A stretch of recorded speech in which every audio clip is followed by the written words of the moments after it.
Hi guys. Yes, I know you guys have always been asking what cars we drive. John has already done his Forester. Today, we are going to do the Honda Civic Type-R.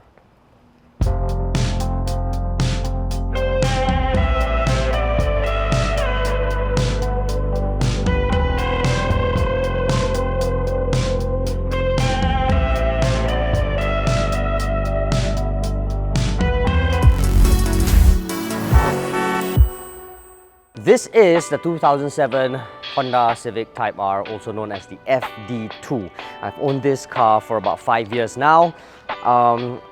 In fact, tomorrow is the handover. I have already decided to sell the car because of family expansion and so forth. You know, I've got to move on. But anyway, it's a very painful thing for me to do.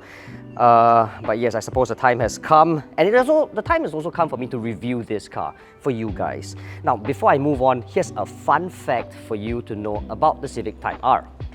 All original Civic Type-Rs, if you remove the number plate, you will see an engravement of the moniker Type-R on the front panel here. You'll never see it because I'll obviously never remove the number plate, but it's just a fun fact sort of thing. And I kind of like it. It's the small little attention to detail. Now up front, this Civic obviously separates itself from the regular FD with its huge grille intake here, and obviously it comes with the red badging up here. But what I really do like about this car is just how understated it is. If I just drive it like a normal gentleman, so to speak, you'll never think that this is a Civic Type-R. You'll just think it's a regular FD. Now at the side, the Civic Type-R comes with 18-inch Enkai rims. It's original. The original tyres that came with it was actually the Bridgestone RE070, but obviously I've punctured a few and then, you know, I'm on Bridgestone Potenza Sport right now. It also comes with 17-inch disc brakes, and of course the original comes with Brembo caliper for pods. Now at the back, obviously you get a high spoiler. It comes as standard, all for the sake of aerodynamics. You can use it as a table if you want. I use it as a table to eat during the circuit breaker period because, you know, couldn't eat. But anyway, yes. At the back, the pre-facelift model comes with this very simple looking tail lights. The facelifted model actually comes with a hexagonal diamond looking sort of tail light, so you can actually differentiate it through that. Now here's another fun fact for you. Original Civic Type-R, it does not come with a keyhole. Neither can you actually open the boot from here. The only way to open the boot, two ways actually. One is via the key and one is from the driver's side. There you have it. When you open it up, in all honesty, guys, I have absolutely no idea what's the boot space. I didn't care when I bought it. I still don't care for it in all honesty because I don't really use it. But here's the impressive thing. Despite it, during its time, it was still very reasonably big because it will still pass the anti-trolleys length test and the luggage test. See? It's a functional family car. Now at the back, obviously I'm getting still a lot of leg and some headroom. I'm 1.6 meters tall, so this car will easily fit someone who's about 1.7, 1.75 meters tall. No issues at all. And of course, because it's a front wheel driven car, no transmission tunnel right here, so you can actually sit in the center without any fuss. And here's the best part of all. Although you can see a slight raise here and here, it's still very comfortable because its fabric upholstery is very soft. So it's very, very comfortable. And if you actually take a look at it, you can't knock down the rear seats because the seat is a one-piece seat. It's just a one piece. There's no way to knock it down. And that's also the special thing about the Civic Type-R. It's very sporty oriented, but yet functional. Well, in the case of the FD2 at least. Unfortunately, if you're a family man like I am, there are no ISOFIX points. I mean, okay, there is an ISOFIX point hidden underneath. It's not shown, everything is hidden. But my child seat is different. My child seat is secured via this. And I've been doing that for the past 4 years, so that's still very, very functional in that sense. It's all solid plastics here, but it'll last you good 10, 15, 20 years, no problem. The only complaint I have about this car is this. The roof lining is still that old school greyish, beigey color, which I don't like because I kind of like my car all black. And if you have a black roof lining, it sort of enhances the whole sportiness of the car. But other than that, man, I mean, I can sit here cross-legged, I can sit down. It's a very comfortable place to be. I like it. Well, of course I do. I own the car. Now, to start the car, it feels very mechanical. It's not very modern, neither is it very old, because it's not a full-on crank or full-on push start. You sort of half-half. So you put in the key, and then you press. So it feels very mechanical. It feels like... it just feels different, and I really like that. Now at the helm, it is back to basic sports car fanfare. You get leather-wrapped steering wheel, not multifunctional, mind you, is just a regular steering. Beyond that is a Type-R specific instrument panel. You got a tacho in front and the speedo on top at your eye level, which is sort of good because for me, when I drive, my steering is usually lower than usual because of my height. When I do that, I usually block out part of the tacho or part of the speedo at least. But for this, it doesn't. I can see clearly the tacho and the speedo, so I don't have to shift my eyes around just to know what sort of speed I'm driving. Of course, the climate controls, fan speed, and obviously the aircon temperature. It's kind of modern for its time. It's very straightforward. You don't have to second guess. It's all here, what you need to meddle with on a daily basis. Of course, you've got more pockets here, 12-volt socket right here. I use it to charge my phone. I've got more cubby holes here. Short throw shifter with original aluminium gear little ball. Of course, a Type-R moniker with the serial number. Some space to put your shillings. And of course, this is where it becomes a little bit more special, right? You can actually put your phone here or your cup. It's actually cup holders, but I really like it because if you don't press the button, it's just one full-on space to put your stuff. But if you press it, a flap comes out. So again, kind of modern and well thought out for a car in its time. Here, it's a small little console where I put spare masks, but there's nothing here. You don't get USB-C or USB ports. It's 2007 model, so yes. But what I really do like about this car is this full-on one-piece bucket seats that's specific to Type-R. I know the Euro R comes with Recaro as standard, but the Type-R is not any specific brand.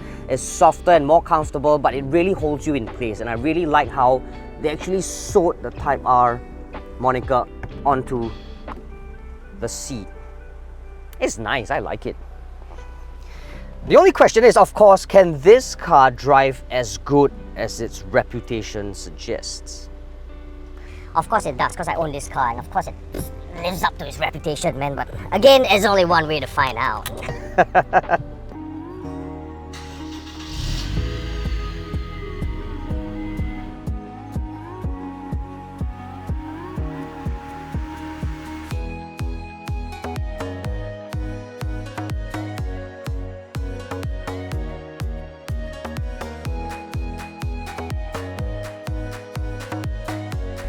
Now this Civic Type-R, I can't exactly say it's a special car because it's no Mugen RR, so it's not like it's super rare. I mean, you see a lot of these cars on our roads today, and there's a very good reason for that. It's simply because the FD2 is a mighty capable car. It's a family sedan, it's got a lot of power, it's not exactly the most comfortable, but it's certainly the sportiest in its class. So a little history, right? Type-Rs are essentially designed to maximize the potential of the base model. This Civic, a 2007 model, you can consider it to be like the 15 years of distillation of Honda's purest sport form, the Type-R. Of course, this is a PI model back in 2007. Car Motors brought in the hatchback, which is the FN2. This is again the FD2. This is obviously the car to buy, not the FN. That's just me being biased. Anyway, the thing I really like about this car is just how communicative it is, how well weighted the steering wheel is, everything. The chassis is so tight and it's so light. It just makes driving so much fun. You can hardly complain about this car. Well, I do have some complaints about this car. I've been driving this car for about 4.5, 5 years now. The complaint that I have obviously is the suspension. I had to change out to a coilovers because the stock suspension is not made for humans. It almost feels like the front wheel is driving and pulling the rear wheels at the same time, so everything is just boom, boom, boom, boom, boom. I can see my daughter's head from the rear view mirror go every time I drive, so it's bad. And you know how it is, right? When your car suspension is stiff, when you go slow, it's bad. When you go fast, it's slightly better, but you can't really go fast with kids behind. So I was caught in between that problem, but you know what? Although the wife nagged, I just ignored her. I just did the and I just ignored her because the car was way more important, at that time at least. So I had to change it to a coilover. In general, coilovers are supposed to make the car's suspension stiffer, but in this case of the FD, coilovers are meant to make the car more livable, softer in that sense. So that's to give you a perspective of just how stiff the stock suspension is. As a result, you feel everything on the road, every single thing. I mean, and I love it. I love it. I just want to know exactly what's underneath my car, the bitumen, the tarmac. I need to feel everything. It gives you a bit of confidence. And the fact that the chassis is so tight and light with accurate steering and so much fuel on the road, it gives you a lot of confidence. You sort of know roughly what's happening. You sort of know roughly what's going on. In this case, now a bit of the figures first, right? K20 lump in front just means there's a 2-liter power plant, pumps out some 224 on paper at least, and 250 Newton meters of torque. Now power comes in right through to about 8,000 RPM. The red line for FD2 is 8,005. The last modern cars, you don't really get 8,005 RPMs. You know, it's red line 8,005 is almost unheard of. You can probably get it on like Porsche GT3 RS. Otherwise, it usually comes in at 6.5, 7. VTEC kicks in about 5.5 in this car. So if you can find an empty slot like this, can you hear that? VTEC just kicks in. So that's VTEC for you. And it's so much fun, right? Because power is available when you need it. If you don't need it, if you're just driving on a day-to-day basis like how I usually do, yeah, right. I can drive it. It'll fit the family. It'll fit 5, 3 at the back, 2 in front. There's a boot space. It's an understated car. So that's really cool. So a little small attention to detail just make you feel that, well, this car is just something that Honda never stopped producing. Like, this is just, you will never be able to find another car like this. Ever. Ever.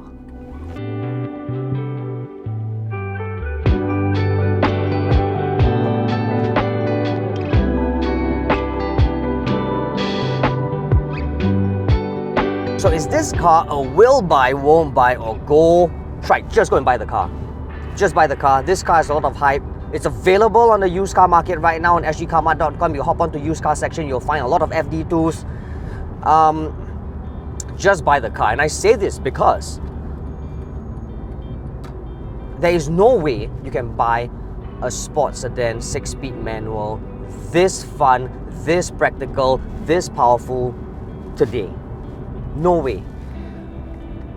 You should target the car to be about 18 to 19,000 depreciation. That's how high the car costs right now. If you find something that's stock and is really nice, try not to pay over 21, 20 depreciation, because that's just, with that kind of money you can buy a lot of other things. So that's my advice for you.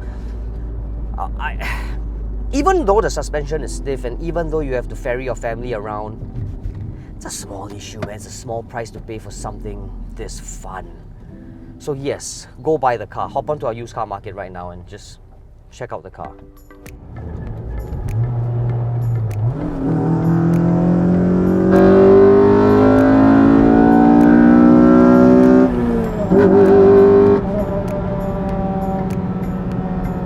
So there you have it, guys. That's the review of the 2007 Honda Civic Type-R. Hope you guys enjoyed the video as much as I've driven and owned the car.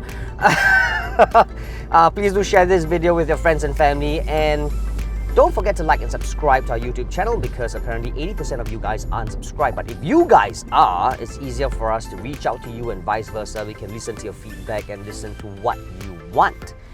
You can also hit the bell notification button so that you will be notified every time we upload new videos. And also, more importantly, please do comment in the comment box below and let us know what you think about the FD2. Is it a will buy, won't buy, or is it a go try? Also, follow us on TikTok. Our handle is @Sgcarmart. In the meantime, stay safe, be well. Ciao. Actually, not really. I don't think I feel sad. It's probably just like lost. I feel a little bit lost. Okay, 3, 2, 1. Was that half a second? Oh my. Can you actually see the